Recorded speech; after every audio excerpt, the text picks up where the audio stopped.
شروع اللہ کے نام سے جو بڑا مہربان نہایت رحم کرنے والا ہے۔ السلام علیکم ناظرین، زمشا وائز میں خوش آمدید۔ بھوری بلی۔ کچھ واقعات انسان کی زندگی میں بہت اثر چھوڑ جاتے ہیں۔ کہنے کو وہ واقعہ معمولی لگتا ہے، لیکن جس پر بیتی ہو وہی جانتے ہیں۔ کالج گھر سے کافی دور تھا، اسی لیے صبح سویرے نکلنا پڑتا تھا۔ تب کچھ نمازی نظر آتے، کچھ لوگ فجر کی نماز پڑھتے ہی کھیتوں کی طرف چل پڑتے تھے۔ شاید اسی لیے گلیوں میں چہل پہل کم ہی ہوتی تھی۔ ہاسٹل رہنے کی اجازت نہ تھی۔ ہمارا گاؤں روڈ سے کافی دور تھا۔ مین روڈ تک جانے کے لیے کوئی تانگا لینا پڑتا تھا، پھر آگے جا کر روڈ آتی جو کہ کالج کی طرف جاتی تھی۔ گاؤں میں لڑکیوں کو پڑھانے کا زیادہ رواج نہ تھا۔ میں ہی تھی جسے میٹرک کے بعد کالج جانے کی اجازت ملی۔ شروع میں بھائی مین روڈ تک چھوڑنے آتا تھا، پھر ابا جی نے اپنے کسی جاننے والے کو کہہ کر تانگا لگوا دیا۔ ایک دن میں جلدی میں تھی، اسی لیے ناشتہ نہ کر سکی، تو اماں نے ایک روٹی اور اچار اخبار میں لپیٹ کر مجھے دے دیا، جو میں نے ہاتھ میں پکڑ لیا کہ تانگا میں بیٹھ کر بیگ میں رکھ لوں گی۔ میں جیسے ہی گھر سے نکلی، ایک بھورے رنگ کی بلی تیزی سے میری طرف بڑھی۔ عام بلیوں سے تھوڑی ہی بڑی لگتی تھی۔ ہمارے ہاں بلیاں آتی رہتی تھیں، پر اسے پہلی دفعہ دیکھا۔ میں نے ڈرا کر بھگانے کی کوشش کی، لیکن وہ پھر سے میاؤں میاؤں کرتی میری طرف آئی۔ پہلے تو پتھر اٹھا کے مارنے لگی، لیکن پھر اس کی معصوم شکل دیکھ کر ترس آ گیا اور میں نے روٹی اس کے سامنے رکھ دی، یہ سوچے بغیر کہ وہ کھائے گی بھی یا نہیں۔ لیکن بلی تیزی سے آگے بڑھی اور اٹھا کر لے گئی۔ پھر یہ سلسلہ چل نکلا۔ جیسے ہی گھر سے نکلتی، وہ بلی سامنے ہی ہوتی، جیسے میری منتظر ہو۔ میں جو کالج میں لنچ لے جانے کی عادی نہ تھی، لیکن اب بلی کے لیے اماں سے جھوٹ بول کر ایک روٹی لے آتی کہ کالج جا کے بھوک لگتی ہے۔ کبھی اماں جی سے چھپا کر ایک کٹوری میں دودھ بھی رکھ دیتی اور کٹوری واپسی پر اسی جگہ سے خالی ملتی۔ اگر ان کو سچائی بتا دیتی تو شاید وہ نہ دیتی۔ ہمارے گھر کے حالات بھی نازک تھے اور ایک پھپھو اپنے 6 بچوں سمیت سسرال سے جھگڑ کر ہمارے گھر آ بیٹھی تھیں۔ ان کا خرچہ بھی میرے ابا جی کے سر پر تھا۔ مین روڈ تک جانے کی جو سڑک تھی وہ بھی ٹوٹی ہوئی تھی۔ راستے میں ایک نہر بھی پڑتی تھی، جس کے اوپر سے گزرنے کے لیے ایک پل بنا ہوا تھا، وہ بھی ٹوٹ پھوٹ کا شکار تھا۔ اس نہر سے مین روڈ کا فاصلہ صرف 10 منٹ کا رہ جاتا تھا۔ اس پل کو دوبارہ بنانے کے لیے گاؤں کے کچھ لوگوں نے کئی بار درخواست دی اور آخر کار انہی دنوں قبول ہو کر کام شروع ہو گیا، جس کی وجہ سے جو پل تھا وہ بھی توڑ دیا گیا اور مجھے تانگا سے اتر کر پیدل جانا پڑتا تھا۔ راستہ البتہ سنسان ہوتا تھا، پر کبھی ڈر نہیں لگتا تھا۔ نہر کے اس پار کسی کا ڈیرا تھا، میں نہیں جانتی تھی کن کا، لیکن تعمیر سے لگتا تھا کسی کھاتے پیتے لوگوں کا ہے۔ پل کی تعمیر کے دوران مزدوروں کا جھگڑا ہو گیا اور کام روک دیا گیا۔ یوں جو پل تھوڑا بہت قابل تھا وہ بھی گیا۔ تانگا تو چل نہیں سکتا تھا، اس لیے پیدل ہی جانا پڑتا۔ تانگا مجھے اتار کر واپس گاؤں کی طرف چل پڑتا تھا۔ کچھ دنوں تک آرام سے جاتی رہی، لیکن پھر دیکھا کہ ڈیرے کے بیرونی گیٹ پر ایک لڑکا روز کھڑا ہوتا ہے۔ پہلے نظر انداز کیا، لیکن پھر غور کیا، وہ میری طرف دیکھتا ہے۔ مجھے واپسی پر بھی پل تک پیدل آنا پڑتا تھا، پھر آگے تانگا مل جاتا اور وہ انسان واپسی پر بھی کھڑا ہوتا۔ اللہ نے عورت کو ایسی حس دی ہے کہ وہ سمجھ جاتی ہے اگلا انسان اسے کن نظروں سے دیکھ رہا ہے۔ عورت خود نہ سمجھنا چاہے وہ الگ بات ہے۔ میں اللہ کا نام لیتی ہوئی وہاں سے گزر جاتی۔ زیادہ مسئلہ صبح کے وقت ہوتا، جب کوئی نہیں ہوتا تھا۔ واپسی پر وہاں لوگوں کا آنا جانا ہوتا تھا۔ میری عادت تھی گھر سے نکلتے وقت آیت الکرسی کا ورد کرتی تھی اور کالج جانے تک جو صورتیں آتی تھیں وہ سب دہراتی جاتی تھی۔ شروع میں وہ بس گیٹ کے پاس رہتا، لیکن پھر وہ میرے پیچھے آنے لگا۔ میں بغیر کچھ کہے تیزی سے چلنے کی کوشش کرتی، لیکن اس کی چال مجھ سے زیادہ ہوتی اور وہ میرے برابر آ جاتا۔ ایک روز میرا نقاب اتارنے کی کوشش کی، پر میں تیزی سے بھاگ نکلی۔ پیچھے سے آواز آئی، کبھی نہ کبھی تو ہاتھ آؤ گی نا، اور ایک شیطانی کہکا کی آواز آئی۔ کالج پہنچ کر میری طبیعت خراب رہی۔ کبھی سوچتی ابا کو بتاتی ہوں، لیکن یہ بھی یقین تھا بجائے اس لڑکے کو کچھ کہنے کے وہ مجھے بس گھر بٹھا لیں گے، اور میری پھپھو جو پہلے ہی میرے کالج جانے کے خلاف تھی، ان کو اور موقع مل جاتا ابا جی کے دل میں وسوسے ڈالنے کا، اور بھائی ان کو بتانے کا بھی کوئی فائدہ نہ تھا۔ واپسی پر وہ کھڑا دیکھتا تو رہا، لیکن کچھ کہا نہیں۔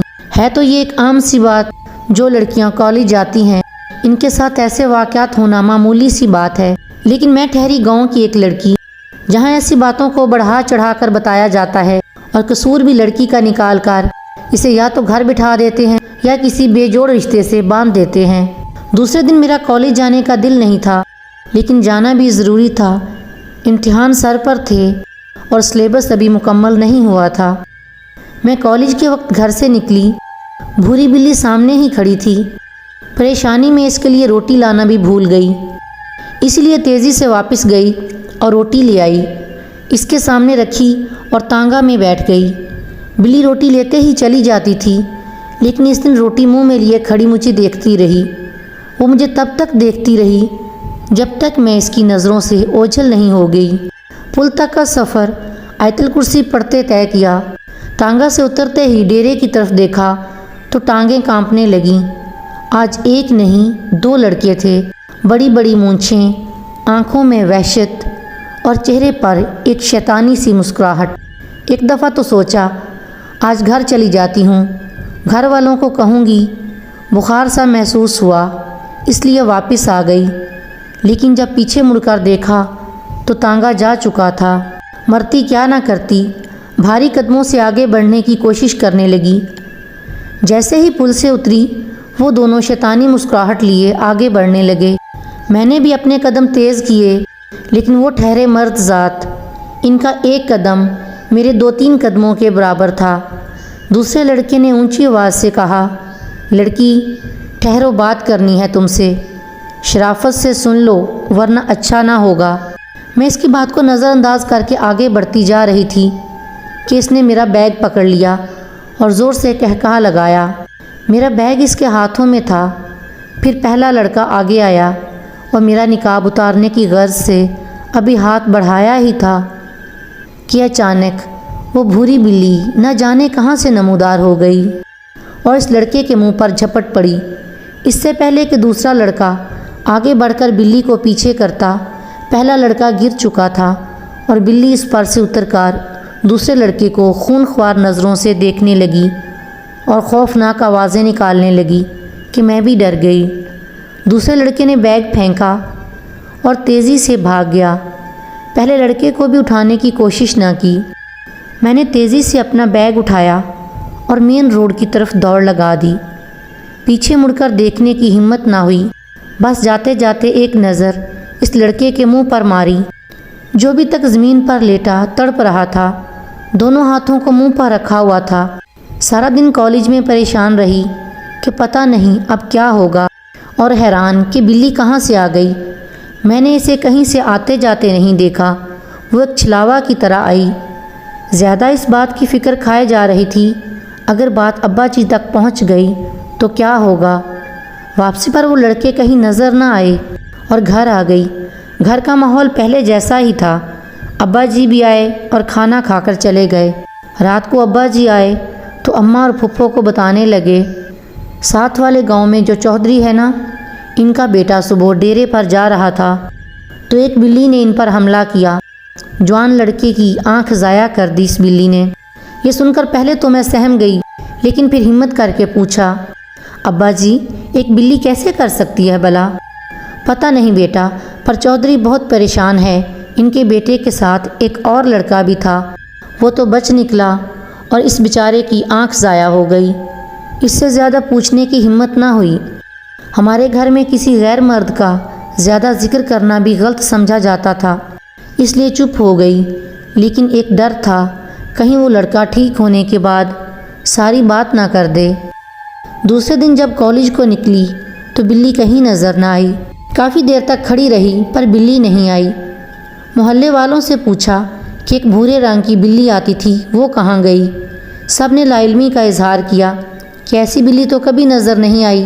آج اس واقعہ کو 15 سال ہونے کو آئے ہیں، پر وہ بلی جس کا آج تک انتظار کرتی ہوں وہ نظر نہیں آئی۔ نہ ہی وہ لڑکے دوبارہ میری راہ میں آئے اور یہ بات کسی کو بھی پتہ نہ چلی۔ کبھی کبھی سوچتی ہوں کیا وہ واقعی ایک بلی ہی تھی یا کچھ اور۔